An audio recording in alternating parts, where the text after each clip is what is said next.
Ay rin nga, ako'y may sasaktan na naman.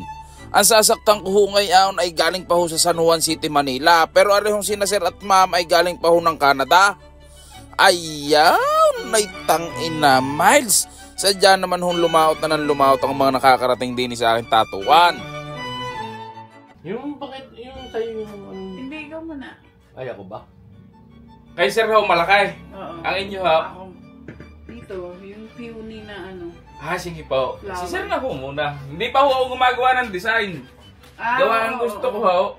Kita ninyo. Sakto, yan. Gawa po pag sa chat tayo, papaliwanagan po tayo. Iba nga ba ay hindi magusto po, tatagal ho lalo. Ay pag ho nandidinay, bis maalwan ho. Ibig ko sabihin pag meron kayong gusto ipadagdag, may dadagdag ko agad. Pag meron kayong gusto ipatanggal. Yung nasa likod pala. Yung sa akin, lion. Tapos yung lalagyan mo lang ng concept na halibata na pangalan Sige niya. po. Sige po. Good morning. Kakauwi lang namin. Kailan ba tayo? Yung isang araw lang. Saan nga po kayo, Canada? Calgary, Alberta. Calgary. Parang galing siya dun may Bass Pro. Ay, galing nga ang taon. Yung pong isang kliyente, gayon. Ayun Bass Pro. Boss, ma'am. So, thank you po. Thank you po, thank you. Alin ho ba mas mabangay, si ma'am o yung Leon? Hindi, baka yung ilagay mo sa akin, Leo, maging pusa yun. Pagkagalit yan. Maging Hello Kitty. Ay siya, tama-tama na ha, at tayo'y magkakahaba pa ng istorya. Bale, ang gusto kong ipagawa sa akin ni sir ay Leon Tapaus. Lalagyan ko raw ho ng alibata. Ay alam niyo ho ba, narehong si sir ay wala hong kaalam-alam na siya ay naka-schedule na sa akin. Gawa nga ha, nung nakaraan pa hong September si ma'am nag-message sa akin. Ika ho sa akin ay Garnay. Hello po, ano po need na details para makapagpabook po kami ng appointment? Sa December po, uwi po kami ng December 19 hanggang January 5 po. Ay ma'am, walang galang na huha. Ako ho ay magtatanong lang. Kano-ano nyo ho si Fernando pa at saka ho si Grace pa? Gawa nga ha, pagkakarami nyo pong sinabi ay siya, hayain na. Ang mahalaga ha ay yung importante na kayo ho ay nandidinay. Ay di nung mga orasong aray, pinagagawa ko ho si sir ng design. Gawa nga ha, ang gusto raw ho niya yung liyaw. Tapos kung maaari raw, lagyan ko raw ng alibata at saka nga ng mga Philippine traditional na tribal. Taho mamaya, miss maayos mo ho din eh. Kahirap lang hong pinuhindian. Hindi na ho ako babawi. Sir na ho? Oo, paig ho kayo ha. Sige ho, i-stencil ko lang. Mana, River. Sabi niya, inaantok siya kanina, baka makatulog. Ay si ma, gigising ho kayo. Gigising ko kayo. Sisigurado. Ay di sa madaling sabay kami hong dalawa ni Sir ay nagkaigay. Ay di ngayon gagawin na ho namin na ring stencil para nga tayo nakakapag-umpisa na at baka ho mainip ang mga manunood. Gaya ho na sabi ko ho kanina, arehong si Sir ay sadya raw walang kalam-alam na sa raw ay matatatuan. Nalaman lang raw niya nung sila raw ay pauwi na. Gawa nga ha, sinabi raw ni ma'am na meron raw silang appointment sa akin. Ari raw hong si Sir ay nagtaka. Gawa nga nung marinig niya, ang ika raw ni ma'am ay Garnay. Meron tayong appointment ng tataw doon sa Lian, Batangas. Ano ikang tayaw? Ibig sabihin kitang dalawa? Bay ako'y papasakitan mo nang wala akong kalam-alam. Ay ika pa raw sa kanya ni ma'am, ay hayaan mo na at nang ikaw ilalong tumipaw. Kaya raw siya naobliga na rin maghanap ng design. Pero ika nga sa akin ni Sir, total rin lang naman na lagi kami nanonood sa iyaw. Aba, ay di gusto ko rin magpabiktima sa iyaw, sa ikaw nang bahala. Ay ngayon, habang pinatutuyo ko huwaray, uunahin ko na ho muna rin tattoo ni ma'am. Gawa nga ho rin si ma'am ay meron ng design. Kung saan ho imalwan lang ho ipapagawa sa akin ni ma'am, kaya ho siya na ho ang aming uunahin. Gawa nga ha, baka magbago pa ang isay. Abay, pakitahin naman muna ang bida. Ayan, ganap na naman ang hayop na itaw. Sadya namang hindi mapalingon sa camera.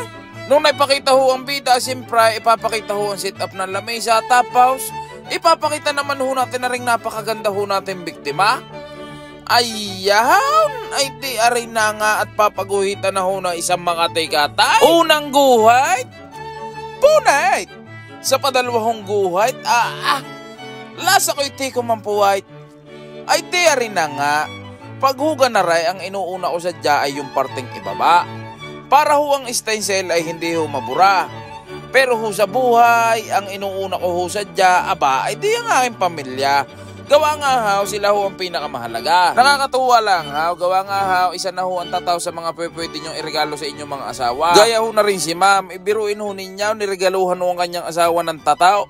Sadya namang gustong gusto rin namang masaktan ni ma'am ang kanyang asawa. Para hunggar na gusto kitang mapasaya pero gusto rin kitang masaktan sa kabilang banda. Pero tunay sa mga nanonood ho ngayon, hindi naman ho pwedeng ang mga babae lang ho niriregaluhan. Pag ang inyong mga asawa ay good provider tapos hindi ho rin kayo pinababayaan, aba siyempre dapat ho niriregaluhan nyo din. Kahit pa ho sabihin ng inyong mga asawa na okay lang kahit walang regalo basta mapasaya ko kaya ay masaya na din nakaw. Ay gaya ko ho, sabi ko sa giliw ko nung nakaraan.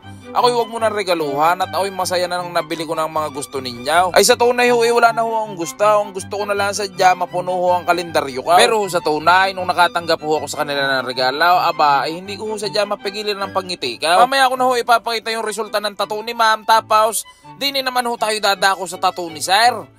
Ayaw, ganda naman ang inginiti. Kami hong mga haligi ng tahanan, kahit pa ho sabihin ho namin na hindi namin kailangan ng mga yan, aba, pag ho kami naalala at inyo ho nabigyan, aba, ay kami ho inapapasaya ninyo. Kung sa English ho yung kwan, it's the thought that counts. Ayaw, at napa-English na naman ho ang bida. Pero ho tunay, kami ho mga haligi ng tahanan, hindi ho kami nahingi ng kapalit.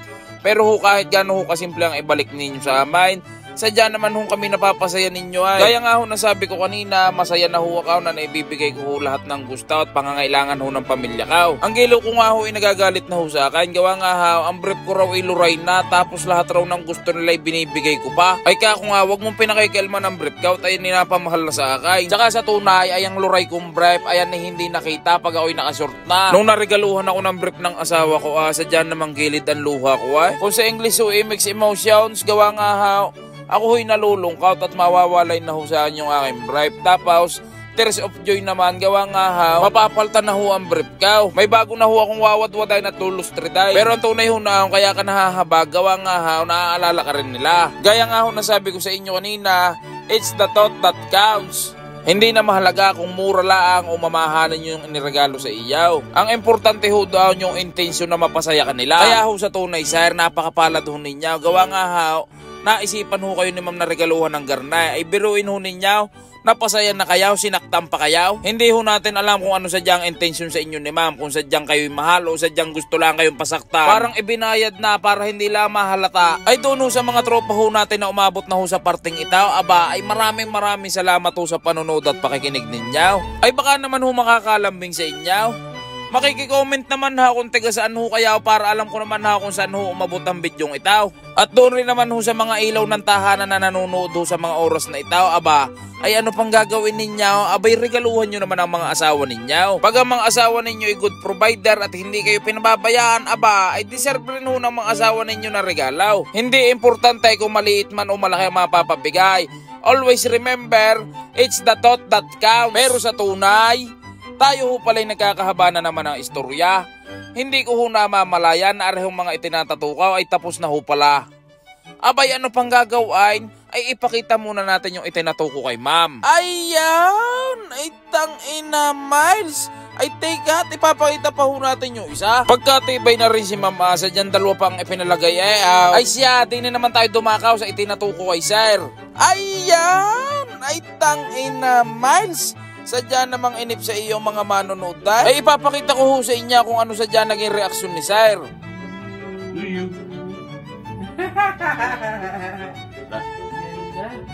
Ano ha, buburahin ho natin? Ano yung nakalagay dun sa sulat? Secret! Yan ang pangalan ng Leon. Ay kayo na ho ang bahalang sumintin siya kung ano sadya naging resulta. Gawa nga ha, arehong aming sakit ng sesyon ay tapos na ho pala. Ay maraming salamat ho ma'am at sir sa pagdayo nyo din sa tatuan ng bita. Ayaw, at nagpalagotok na ho ng tigigisa. Doon naman ho sa mga may katanungan, pwede nyo ho akong i-message din ay sa aking Facebook page. Arehong unang guhit, punait ni Aljonanite. Pwede nyo rin ho akong i-message din ay sa aking Instagram. Ay siya! Pasyalan nyo na lang ako din sa aking tatuan, din sa Lian, Batangas.